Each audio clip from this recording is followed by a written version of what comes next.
Hello everyone, this is Papia. Welcome to my channel and another new vlog. So after a long time আমি আমার নিজের কোনো vlog share করছি।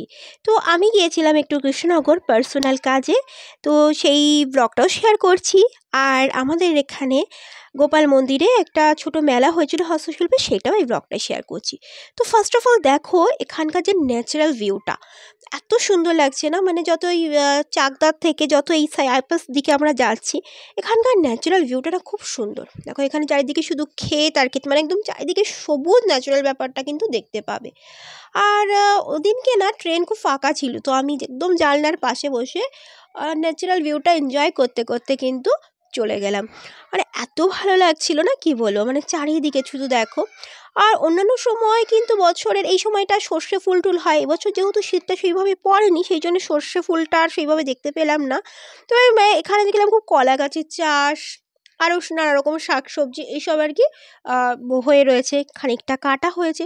তো ওই জাস্ট ন্যাচারাল ভিউটাই আমি এনজয় করছিলাম। আমাদের এদিকে এখন আর সেরকমভাবে কোনো ক্ষেত ঠেত নেই, তাই এই ন্যাচারাল ভিউগুলো আর এনজয় করা হয় না।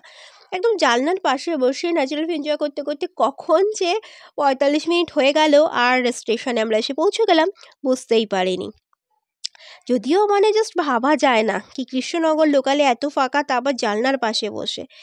আর দেখো ফিরে এসে মেলাটায় গিয়েছিলাম, এখানে আমাদের এক গোপাল মন্দির আছে, আমার সাথে আমার মা আর বড় মাসিও গেছিল।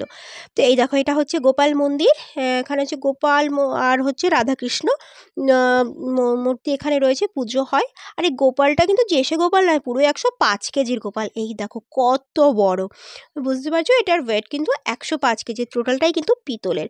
এখানে জন্মাষ্টমী, দোল উৎসব, মানে শ্রীকৃষ্ণের যে উৎসবগুলো হয় আর কি, সেগুলোর উপলক্ষে কিন্তু এখানে অনুষ্ঠান হয়।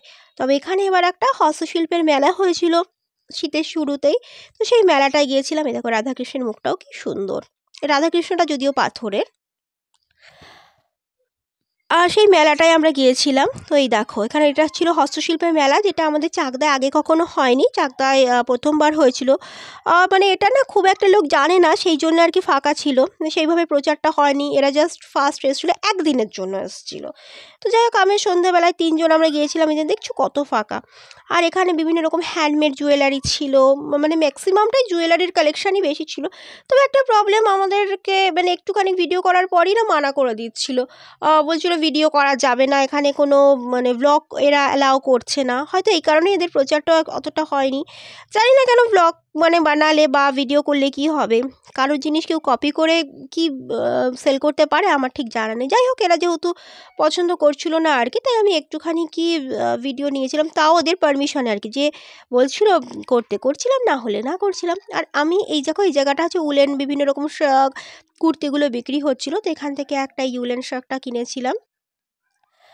এখানকার প্রাইসটা রিজনেবল ছিল, এখানকার যে ওনার ছিল তার কথাবার্তাও কিন্তু ভীষণ ভালো ছিল।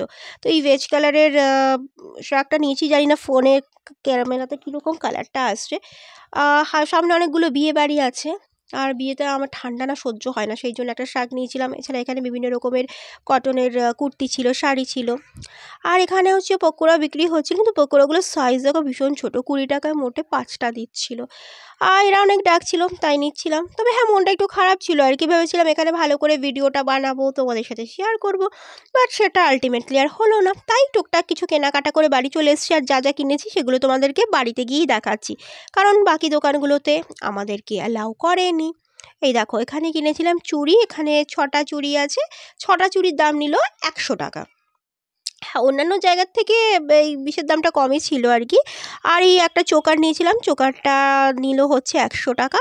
তো এই হচ্ছে কেনাকাটা। আর হচ্ছে ওই শার্টটা যেটা সিলেক্ট করেছিলাম ওটাই কিনেছি। তো ব্লগটা ভালো লাগলে একটা লাইক কমেন্ট করো, নতুন হলে চ্যানেলটাকে সাবস্ক্রাইব করে পাশে থেকো। টাটা।